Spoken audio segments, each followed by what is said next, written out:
तो आप कहिएगा 56 इंची कट्ठी ना भाई हम बहनों दुइये को तो है ही फेंकने वाला। अंतरिक्ष में इसरो फेंकता है, आई मित्रों पूरा देश में नहीं पूरे वर्ल्ड में घूम घूम के फेंकता है। अब फिर वो 50 में जन्म लिए, कहते हैं 40 साल भीखे मांगे, 18 साल के उम्र में शादिये किए, अब 20 साल में जसोदा बहन को छोड़ दिए, न बेचारी को सुहागन छोड़े, न विधवा न कुमारी, फिर 40 साल भीखे मांगे। कब गुफा में गए हो, कब एनसीसी में गए, कब वो चाय बेचे? कहते मेरी माता बर्तन तलती थी, बाप चाय बेचता था। अरे भैया जिसका बाप चाय बेचेगा अब बास को पकवान खिलाएगा, स्कूल में पढ़ाएगा और अपना बेटा से भीख मंगवाएगा भरी जवानी में हाथ पर सलामत होते हुए। तो नरेंद्र मोदी मतलब विवाद का चोली दामन का साथ है। 5 लाख का बूट, 10 लाख का सूट और 24 घंटा बंदा बोलता झूठ पर झूठ, झूठ पर झूठ। जब इतिहास बनाना था तो ये लोग गोरे अंग्रेजों के चौका बर्तन करते थे, चड्डी निकर वाले। रे अभी बेशर्मो शर्म करो, अभी भी समय है। अपना इतिहास अगर बनाना है, माँ का दूध पिए हो तो लाठी भाला लेके जाओ चाइना में। इनके अंडोले कहते हैं कि जनसंख्या बढ़ने से महंगाई बढ़ती है, बेरोजगारी बढ़ती है। अरे भैया योगी आदित्यनाथ का तो कोई बच्चा ही नहीं है, प्रधानमंत्री के कोई बाल न बच्चा, नींद पर अच्छा, कोई बच्चा ही नहीं है। तो महंगाई तो खत्म हो जाना चाहिए, बेरोजगारी खत्म हो जानी चाहिए। इनका डीएनए खराब है, ये गोरे अंग्रेजों के दलाल और मुखबिर के लोग हैं। सांप का बच्चा सांप ही होगा। तो हर बात में अपना ही चीज़ को अनर्गल बोलते हैं।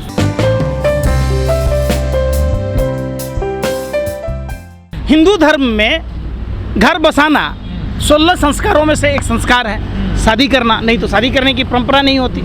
अब मोदी जी कितने भाई बहन हैं? अब आपको मैं बताऊं, उत्तर प्रदेश में 152 एमएलए ऐसे हैं जिसके 2 से अधिक बच्चे हैं। एक विधायक के तो 8 बच्चे हैं, एक विधायक के 7 बच्चे हैं, 8 विधायक के 6 बच्चे हैं, 15 ऐसे विधायक हैं जिनके 5 बच्चे हैं, 44 ऐसे विधायक हैं जिसके 4 बच्चे हैं, 83 ऐसे विधायक हैं जिनके 3 बच्चे हैं और 103 ऐसे विधायक हैं जिनके 2 बच्चे हैं।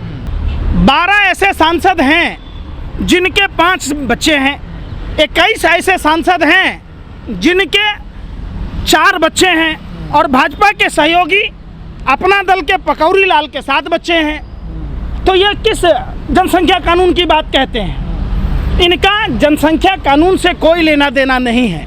अगर जनसंख्या कानून का पालन हुआ होता तो आज ये देश के विनाशकारी प्रचार मंत्री नहीं होते। इनका कैमा नंबर है, अपने माता पिता के कितने नंबर संतान है। दूसरी बात, उत्तर प्रदेश को जो ढोंगी अपराधनाथ हैं उनके कितने भाई बहन हैं? ये कोई अल्लाह की देन नहीं है कि ढोंगी अपराधनाथ कितने भाई बहन हैं, ये उनके माता पिता की देन है और इस बात को स्वीकार करना चाहिए। दूसरी बात, आपको सबक लेने की ज़रूरत है चाइना से। चाइना ने जनसंख्या नीति लागू की थी, चाइना का क्या हर्ष हुआ, उसने जनसंख्या प्रतिबंध क्यों हटाया? आपको सबक लेना होगा जापान से कि जापान किस तरीके से ज़्यादा बच्चा पैदा करने पर प्रोत्साहन दे रहा है। अब एक रिपोर्ट के मुताबिक भारत में सर्वाधिक बुजुर्ग की संख्या बढ़ने वाली है, तो सरकार की कोई चिंता नहीं है। सरकार ये सब हिंदू मुसलमान का ठीकरा इसलिए फोड़ती है कि अभी आप देखिएगा वर्षाकालीन सत्र में कितनी संपत्तियों को बेच दी जाएगी, किसी को पता नहीं चलेगा। हम आप हिंदू मुसलमान लड़ते रहिए। अरे भैया, तो जिनके 1 बच्चे हैं, जिनके 2 बच्चे हैं, उसके लिए सरकार कोई स्कीम ला रही है क्या? आप बताइए ना। आप अगर इतने ही जनसंख्या के प्रति अगर जागरूक होते तो आप 2 से अधिक बच्चों वालों को टिकट नहीं दिए होते, आप उनको अयोग्य ठहराए होते, उन पर कार्रवाई किए होते। इनका मतलब सिर्फ और सिर्फ लोगों को ध्यान भटकाना है, इनका जनसंख्या से कोई लेना देना नहीं। इनके अंडोले कहते हैं कि जनसंख्या बढ़ने से महंगाई बढ़ती है, बेरोजगारी बढ़ती है। अरे भैया योगी आदित्यनाथ का तो कोई बच्चा ही नहीं है, प्रधानमंत्री के कोई बाल न बच्चा, नींद पर अच्छा, कोई बच्चा ही नहीं है। तो महंगाई तो खत्म हो जाना चाहिए, बेरोजगारी खत्म हो जानी चाहिए। अगर बेरोजगारी जनसंख्या के आधार पर होती तो नरेंद्र मोदी जी के माता पिताजी के जितने बच्चे हैं उस हिसाब से बेरोजगारी उस समय बड़ी होती। एक वर्ग की ज़्यादा बढ़ रही जनसंख्या। देखिए फिर वही वाली बात, पहले हिंदू समाज में भी कितने बाल बच्चे होते थे बता दीजिए आप? 10-10 भी होते थे, 12-12, 8-8 भी होते थे। इस कौन सा धर्म संप्रदाय है? आप न्यू पीढ़ी में मुसलमानों की जनसंख्या भी अगर आप देखेंगे तो जनसंख्या नियंत्रण की बात है, खुद लोग अधिक बच्चे पैदा नहीं करना चाहते।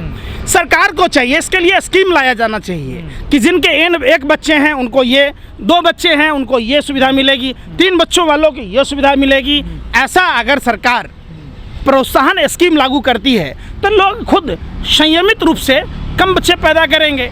और सरकार 2024 की चुनाव की तैयारी कर रही है, पूरे देश में हिंदू बनाम मुसलमान करके सांप्रदायिक हिंसा भड़काकर जानबूझकर ये माइंड सेट किया जा रहा है, इनके सिलेबस का हिस्सा है। जानबूझ के हो रहा है सब कुछ। हिजाब मुद्दा क्या है भैया, क्या है लाउड स्पीकर हनुमान चालीसा, क्या है बताइए ना आप। ये उसी सिलेबस का हिस्सा है, हर महीने कुछ ना कुछ नया करते हैं। आप देख लीजिए उस पर। लेकिन ये बात तो करते हैं, बयानबाजी करते हैं, लेकिन कानून संसद में विधानसभा में क्यों मिला? किसने कहा था? इनका एक विधायक बोलता है, भाजपा का विधायक सुरेंद्र सिंह, 5-5 बच्चे पैदा करो। कौन बोला? साक्षी महाराज क्या बोला, क्यों बोला? इन देशद्रोहियों पर कार्रवाई कब होगी? एक तरफ सरकार धर्म से जोड़ रही है, तो सुरेंद्र सिंह जो भाजपा का विधायक है कौन है जो कहता है 5-5 बच्चे पैदा करो? आपको नहीं लगता कानून लाने से पहले लोगों को शिक्षित कर दे तो कानून की जरूरत? देखिए, कुछ लाने की जरूरत नहीं है। किसी भी देश की शक्ति उसकी जनसंख्या होती है। अगर इंसान ही नहीं रहेगा तो उस देश की शक्ति क्या होगी? कौन जाएगा फौज में, कौन सरकारी महकमों में काम करेगा? तो कहावत है कि चले ना आवे ता आंगन टेढ़ा, गांव में कहावत सुने होंगे। भाजपा नेताओं को काम करने की आदत है नहीं, तो करेगा क्या? बैठा बनिया क्या करे, इधर का धान इधर, इधर का धान इधर। ये सारा दिन यही औरतों वाला चुगले चपाती वाला जो काम होता है ना, वो मतलब वही काम है भाजपा नेताओं का। अगर भाजपा नेताओं के मानसिक संतुलन ठीक होता तो ये अपने जो सारे नेता हैं जिनके 3, 4, 5, 8 बच्चे वाले भाजपा में नेता हैं, उनको पहले उन पर कार्रवाई होनी चाहिए। वो कोई अल्लाह की देन तो है नहीं कि भाजपा में एक नेता के यहाँ 8 बच्चे हैं, 7 बच्चे हैं, 6 बच्चे हैं।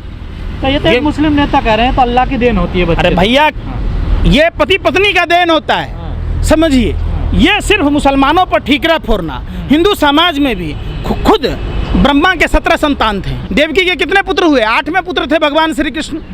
तो फिर ये सब भाजपा का नेता असुर प्रवृत्ति का है, रावण, कौरव और कंस के लोग हैं। ये देवताओं को नहीं मानते, ये असुर प्रवृत्ति के लोग हैं। ऐसी बयानबाजी से आपको नहीं लगता खाई बढ़ रही है, नफरत? कोई खाई नहीं बढ़ रही है। ये देश के गद्दार लोग हैं, इनका डीएनए खराब है। ये गोरे अंग्रेजों के दलाल और मुखबिर के लोग हैं। सांप का बच्चा सांप ही होगा। सांप का बच्चा गाय को, भैंस को रूखा सूखा घास खिलाइएगा, अमृत जैसा दूध देगा। लेकिन वही अमृत जैसा दूध अगर सांप को पिलाइएगा तो सांप कोई फूल नहीं बरसेगा, उससे उस विषी उगलेगा। आप नहीं चाहते कि जनसंख्या कानून बने? क्यों बने बताओ ना आप, उसकी जरूरत है? कह रहे हैं जनसंख्या ज्यादा होगी देश में। हैं? तो ये बात अपने पिताजी को समझाए होते, खुद ही पैदा नहीं हुए होते। ये अनर्गल लोग हैं। अब मैं आपको क्या बोले, लंबी सूची दिया कि भाजपा नेताओं के हैं। अब जो नई पीढ़ी है वो खुद ही कम बच्चे पैदा कर रहे हैं, तो सबसे पहले तो आपको स्कीम लाना चाहिए। आप उस समय तो विरोध कर रहे थे जब इंदिरा गांधी ने परिवार नियोजन का स्कीम लाया। कौन लोग थे? यही लोग थे। कौन लोग थे जब राजीव गांधी जी डिजिटल की बात किए थे, बैलगाड़ी लेके संसद भवन पहुंच गए। तो हर बात में अपना ही चीज को अनर्गल बोलते हैं। मोदी जी ने कभी अशोक स्तंभ का उन्होंने उद्घाटन किया, वो भी विवादों में गिर गया। देखिए, मोदी जी कोई भी काम करते हैं विवादों में आ जाते हैं। विवाद तो उनका चोली दामन का साथ है। जब वो जन्म लिए, उनका जन्म तिथि 2 गो है। अब फिर वो 50 में जन्म लिए, कहते हैं 40 साल भीखे मांगे। 18 साल के उम्र में शादियाँ किए। अब 20 साल में जसोदा बहन को छोड़ दिए, न बेचारी को सुहागन छोड़े, न विधवा न कुमारी। फिर 40 साल भीखे मांगे। कब गुफा में गए हो, कब एनसीसी में गए, कब वो चाय बेचे?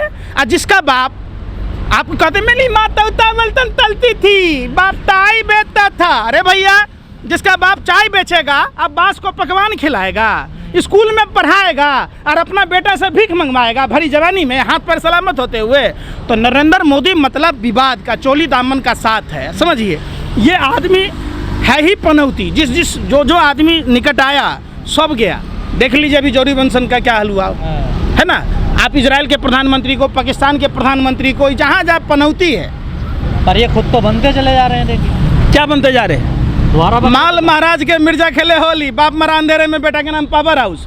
पूरा देश गर्त में चल गया मशरूम खाने में। 5 लाख का बूट, 10 लाख का सूट, और 24 घंटा बंदा बोलता झूठ पर झूठ, झूठ पर झूठ। जब इतिहास बनाना था तो ये लोग गोरे अंग्रेजों के चौका बर्तन करते थे, चड्ढी निकर वाले। रे अभी बेशर्मो, शर्म करो, अभी भी समय है। अभी भी अपना इतिहास अगर बनाना है, माँ का दूध पिए हो तो लाठी भाला लेके जाओ चाइना में। जहां 2000 वर्ग मीटर ज़मीन कैप्चर कर लिया, 2 किलोमीटर लंबा, आधा किलोमीटर चौड़ा ज़मीन को 1 वर्ग मीटर बोलते हैं, तो वहाँ चाइना का चौ नहीं बोल पाते प्रधानमंत्री। डर लगता है। जब से चाइना ने ज़मीन अतिक्रमण किया, प्रधानमंत्री की पतलून गीली हो जाती, चीनी शब्द नहीं बोल पाते। तो आप कहिएगा 56 इंची कट्ठी ना भाई रोम बहनों, दुइये को तो है ही फेंकने वाला। सबसे खतरनाक डायलॉग आपने सुना, फिल्म देखा है आपने, मैगम्बो खुश हुआ, और उसके बाद भाई ओम बहनों। भाइयों बहनों जब भी बोलता है तो भारत के लोगों को ये डर लगता है, पता नहीं ये कौन सा काला चीज़ ले आएगा जिससे कि देश के लोगों को खतरा है। अंतरिक्ष में इसरो फेंकता है, आई मित्रों, पूरा देश में नहीं पूरे वर्ल्ड में घूम घूम के फेंकता है।